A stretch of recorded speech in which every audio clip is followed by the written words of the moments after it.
Assalamualaikum warahmatullahi wabarakatuh. Nama Risma Duyanti dengan NPM 1901011141 dari kelas PAIC mata kuliah Masailul Fiqh, dosen pengampu Bapak Nikmal Faiz MPDI. Baik, di sini saya akan menjelaskan kembali materi yang telah diberikan oleh Bapak Nikmal. Untuk materi yang pertama mengenai nikah beda agama. Hukum Islam tentang nikah beda agama yang pertama pernikahan antara pria muslim dengan wanita musyrik. Hukum menikahi perempuan musyrik adalah haram.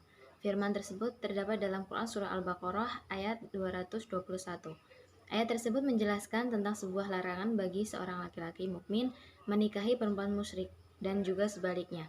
Yang dimaksud dengan musyrik yaitu seseorang yang menyembah selain kepada Allah. Yang kedua, menikahi ahli kitab, Majusi dan Syafi'iyah. Yang pertama, menikahi ahli kitab. Ada jumhur ulama yang memperbolehkan seorang laki-laki menikahi wanita ahli kitab. Namun hal ini ada juga yang mengharamkannya, dikarenakan dampak di masa yang akan datang mengenai nasib agama anak yang besar kemungkinan akan mengikuti agama ibunya. Yang selanjutnya, menikahi Majusi atau penyembah api. Ada yang memperbolehkan, namun lebih kuat yang mengharamkan menikahi perempuan Majusi.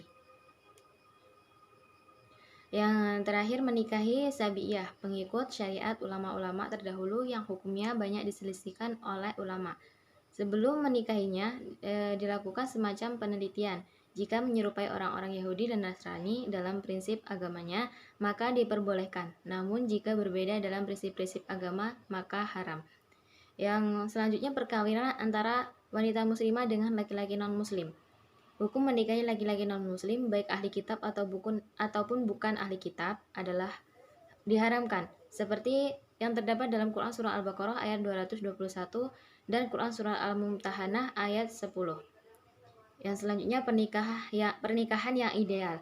Pernikahan yang sama-sama beragama Islam lebih menjamin terciptanya keluarga sakinah warohmah karena memiliki keyakinan yang sama, ibadah, dan satu tujuan hidup yang sama pula. Untuk materi yang selanjutnya yaitu mengenai monogami, poligami, dan nikah mut'ah. Nikah menurut Islam, mengapa sih harus menikah? Karena manusia diciptakan oleh Allah berpasangan, yaitu perempuan dengan laki-laki.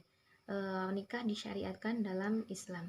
Yang selanjutnya, hikmah nikah. Yang pertama, pernikahan jalan terbaik untuk memiliki keturunan. Yang kedua, memunculkan rasa tanggung jawab. Yang terakhir, ibadah kepada Allah.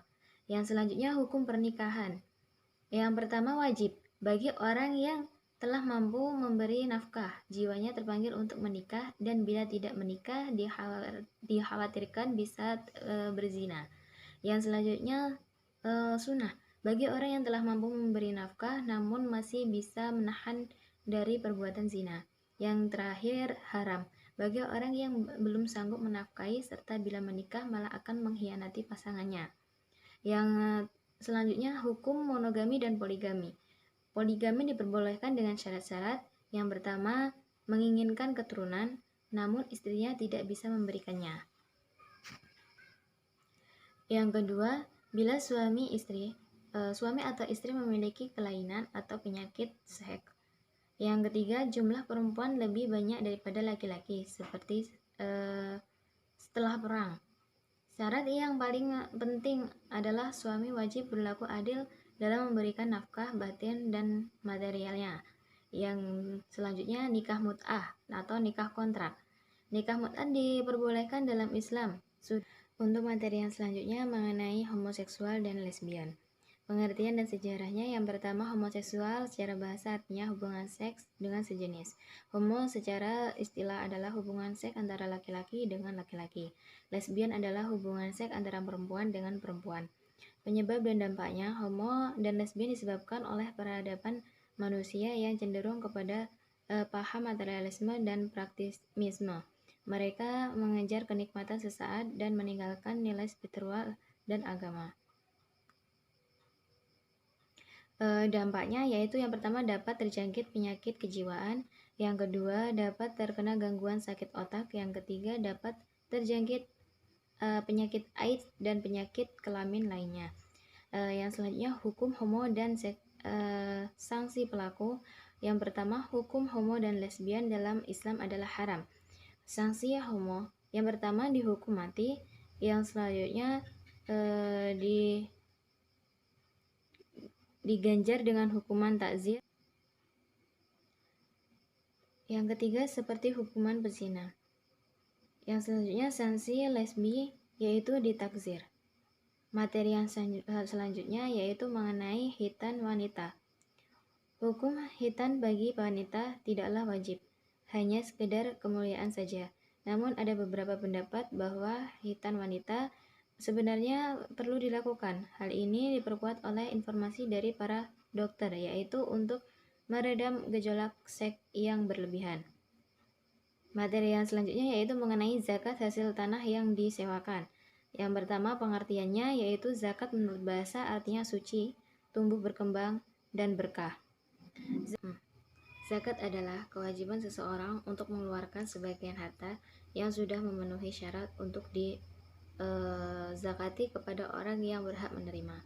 Dua pendapat tentang zakat hasil tanah yang disewakan yaitu yang pertama penyewa dalam hal ini orang yang menggarap tanah yang wajib mengeluarkan zakat. Yang kedua pemilik tanah yang wajib mengeluarkan zakat. Namun pendapat yang pertama lebih kuat sesuai dengan Quran Surah Al-An'am ayat 141. Yang selanjutnya materi mengenai zakat dan pajak. Persamaan dari keduanya, yang pertama zakat dan pajak sama-sama kewajiban yang harus dipenuhi. Yang selanjutnya zakat dan pajak sama-sama diserahkan kepada lembaga yang berwenang.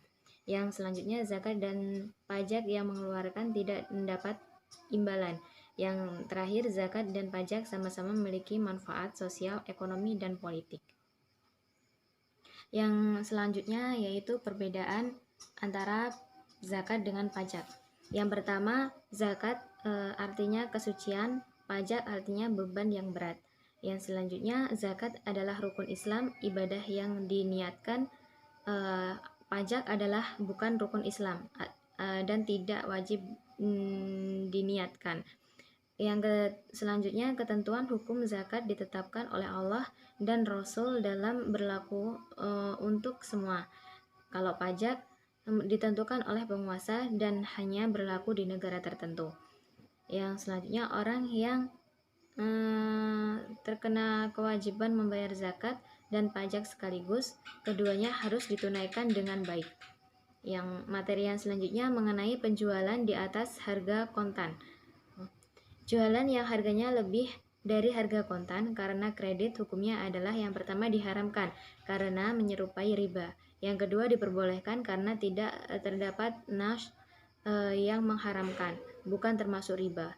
Yang selanjutnya kredit atau hutang sebaiknya dihindari, namun jika keadaan mendesak masih layak. Itulah yang dapat saya sampaikan, kurang dan lebihnya saya mohon maaf. Saya akhiri, wassalamualaikum warahmatullahi wabarakatuh.